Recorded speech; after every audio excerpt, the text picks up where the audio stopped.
লক্ষ্মী ভান্ডার বা বিধবা ভাতার টাকা পাচ্ছেন না, তবে কি আপনি মৃত? সরকারি কাগজে আদৌ কি আপনি জীবিত আছেন, নাকি সম্পূর্ণভাবে আপনাকে মৃত করে দেওয়া হয়েছে? শুনতে অনেকটা অবাক লাগছে, তাই না? কিন্তু বাস্তবটা এটাই। বর্তমানে আপনি টাকা পাচ্ছেন না বিগত কয়েক মাস ধরে, কয়েক বছর ধরে প্রতিনিয়ত আবেদন করছেন, কিন্তু তারপরেও আপনার ব্যাংক অ্যাকাউন্টে একটা টাকাও আসছে না। নতুনভাবে আবেদন করছেন, তারপরেও আসছে না।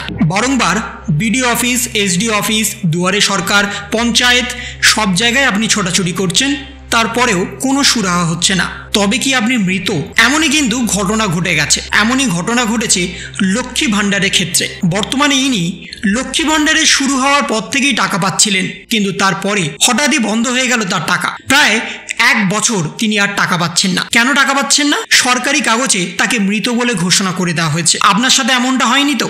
সম্পূর্ণ সুস্থ গৃহবধূ, দিব্যি হেঁটে চলে বেড়াচ্ছেন, ঘুরছেন, খাচ্ছেন, সবই ঠিক আছে, কিন্তু বিগত কয়েক মাস লক্ষ্মী ভান্ডারে টাকা পাচ্ছেন না তিনি। খোঁজ নিতেই যা সামনে এলো, চমকে গেছেন তিনি। প্রশাসনের খাতায় প্রায় 1 বছর তিনি নাকি মৃত, আর সেই কারণেই এই বিপত্তি। প্রতিনিয়ত গ্রাম পঞ্চায়েত থেকে শুরু করে ব্লক প্রশাসনের দ্বারস্থ হচ্ছেন, তবুও সুরাহা হয়নি। ঘটনাটি ঘটেছে পশ্চিম মেদিনীপুর জেলার ঘাটাল ব্লকের সুলতানপুর গ্রাম পঞ্চায়েতের কুরান গ্রামে। ওই গ্রামের বাসিন্দা দীপালি মান্ডি। দীপালি দেবীর দাবি, কয়েক মাস আগে তিনি লক্ষ্য করেন তার লক্ষ্মী ভান্ডারের টাকা হঠাৎ আসছে না।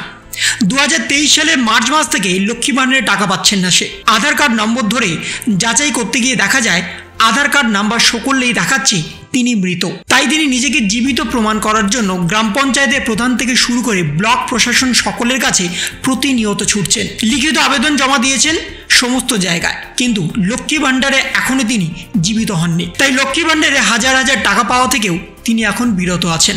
যদিও এ বিষয়ে সুলতানপুর গ্রাম পঞ্চায়েতের প্রধান কৌশিক জানা বলেন, বিষয়টি নিয়ে আমরা ব্লক প্রশাসন থেকে শুরু করে মহকুমা প্রশাসন সকলকে জানিয়েছি। আশা করি দ্রুত সমস্যার সমাধান হবে। এখন দেখার দীপালি কবে নিজেকে জীবিত প্রমাণ করে বন্ধ লক্ষ্মী ভান্ডারের টাকা আবার পুনরায় পেতে শুরু করেন। কিন্তু প্রশ্ন এখন একটাই থাকছে যে আপনারা কেন বিগত কয়েক মাস, কয়েক বছর ধরে আপনাদের ব্যাংক অ্যাকাউন্টে টাকা পাচ্ছেন না? আপনারা কমেন্ট করে জানাচ্ছেন আপনাদের সমস্ত SMS এসছে, সমস্ত কাগজপত্র ঠিক আছে, তারপরেও কেন আপনি টাকা পাচ্ছেন না? এই বিষয়ে আপনারা সরাসরি যদি নিজেদের যাচাই একবার করে নেন, তাহলে কিন্তু অনেকটা রেহাই পাবেন আপনারা। বর্তমানে আপনারা অনেক ক্ষেত্রেই দেখেছেন আধার কার্ডের নাম ভুল আসতে। তেমনই আধার কার্ডের নাম্বার ধরে যদি একবার আপনারা যাচাই করে দেখেন যে আপনাদের আধার কার্ড বর্তমানে ঠিকঠাক আছে কিনা, সেটা কিন্তু অনেকটা সুরাহা মিলবে আপনাদের। তার জন্য আপনাদের UIDAI এর অফিসিয়াল ওয়েবসাইটে গিয়ে নিজেদের আধার ভেরিফিকেশনটা একবার করে নিতে হবে। সেখানে আপনাদের কি দেখাচ্ছে, আপনাদের আদৌ সমস্ত কিছু ঠিকঠাক আছে নাকি নেই। যদি ঠিকঠাক থাকে, তারপরে আপনারা সরাসরি যোগাযোগ করতে পারেন বর্তমানে যে ক্যাম্প চলছে, অর্থাৎ সমস্যা সমাধান ক্যাম্প। সেই ক্যাম্পে গিয়ে নিজেরা যোগাযোগ করুন, সমস্ত বিবরণ বলুন। সমস্ত কিছু যদি ঠিকঠাক থাকে, তারপরেও কেন চালু হচ্ছে না সেই বিষয়ে একবার প্রশ্ন করুন। কারণ বর্তমানে আপনি বাড়িতে থেকে বা ব্লক বা পঞ্চায়েত বা বিডিওতে গিয়ে কোনো রকম কিন্তু কোনো সুরাহা মিলবে না বর্তমানে। তাই আপনার কাজ আপনাকেই করতে হবে। বর্তমানে রাজ্য সরকারের তরফ থেকে যে ক্যাম্প চালু করা হয়েছে দুয়ারে সরকারের পরিপ্রেক্ষিতে, সেই ক্যাম্পে গিয়ে কিন্তু আপনাকে একবার যাচাই করতে হবে আপনার সমস্ত কিছু ঠিকঠাক আছে কিনা।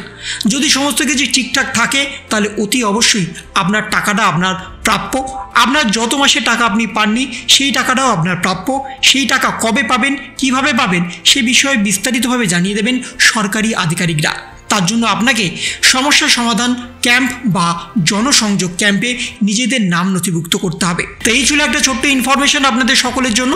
যদি আপনাদের ভিডিওটা ভালো লেগে থাকে, তবে লাইক করুন, শেয়ার করুন এবং অবশ্যই সাবস্ক্রাইব করুন। তার পাশাপাশি আপনার মতামত কমেন্টের মাধ্যমে জানান। ভালো থাকুন, সুস্থ থাকুন, ধন্যবাদ।